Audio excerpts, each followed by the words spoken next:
when you addressed the South African National Editorial Forum or Editors Forum, you said that COVID-19 provided a golden opportunity to get rid of the colonial and apartheid economy. And that's why my question is specifically of how are you going to do it?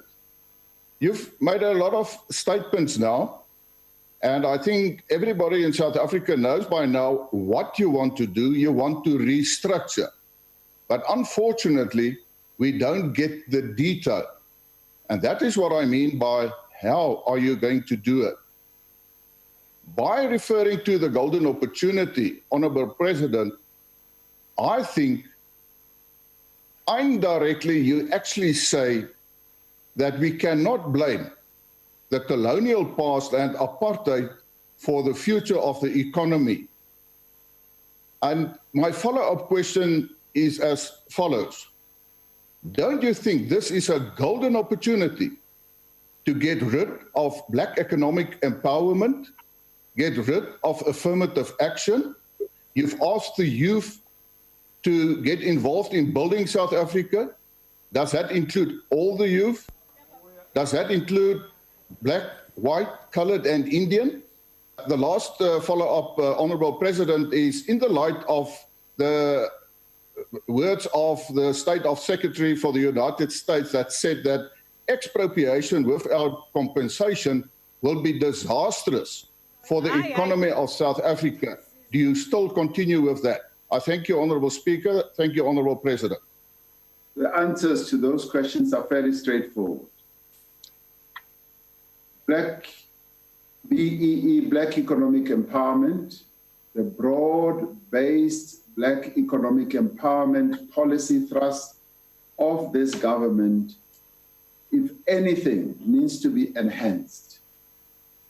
We need to ensure that Black people who were forever under apartheid rule and colonial rule, excluded from playing an important role in the economy of their own country, are given their rightful position in playing an important role in the economy of their country.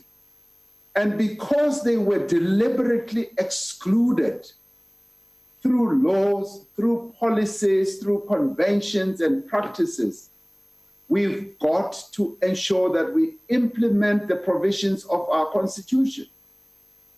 And the Constitution says in order for us to attain equality, we've got to have legislative measures that will enable us to do precisely that. So BEE is here to stay. We must bring Black people into the economy of our country. Otherwise, we will continue having an economy that continues to misfire.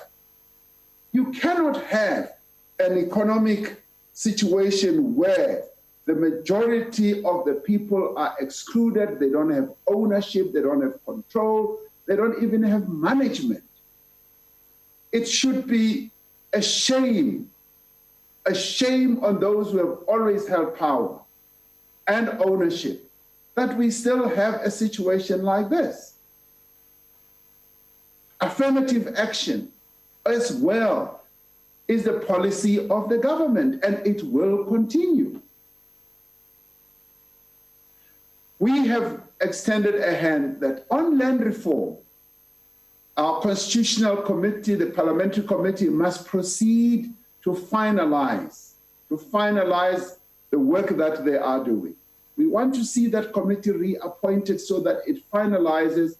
And once it finalizes that, we will all be very clear on the issue of the expropriation of land without compensation. We will also be clear on how it is going to be done and how it is going to be effected. I think as South Africans, we must accept that we've got to change. Because if we do not do so, it is those who have been excluded from the economy of our country who are going to respond. And then all could be lost. And those who say everything is fine and honky-dory are actually living in a world that, is very strange to the majority of our people. Our people are yearning for inclusion. They are yearning for participating in the economy of their country. They are yearning to have the skills that they were denied in the past. They are yearning to be owners.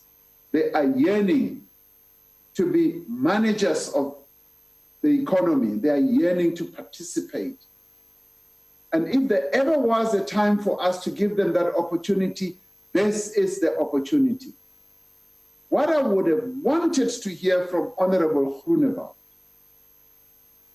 is for Honorable Groenewald and his ilk coming forward and saying, like many others are doing, and saying, we realize that we've got a historic problem.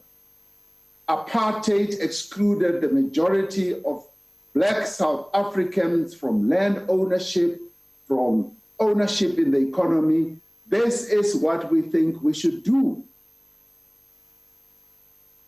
I would have preferred for them to come forward with proposals rather than come forward with barriers, impediments, problems. We want solutions, and our people have been patient forever and in a day, and they've been waiting for solutions.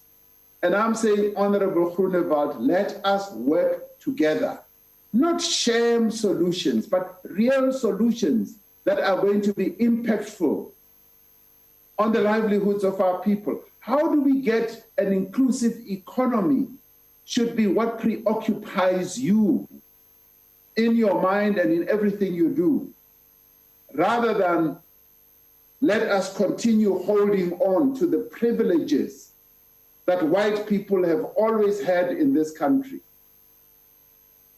Everybody wants to be privileged. And the past dispensation that we had in this country, which gave privileges to white people, is not sustainable. It has actually served this country very, very badly. Our economy is where it is today because this country in the past focused on just a few and giving privileges to a few people and not advancing privileges to all. And the sharing was just a few people who shared. And we say the only way to move forward, and Honorable Groenewald, that's where the world is going today. The world is saying, let's have inclusive growth. Let us have growth that will advance everybody's interest, because it has been seen that where you are actually partial and just look after the sectional interests of a few, your country never moves forward.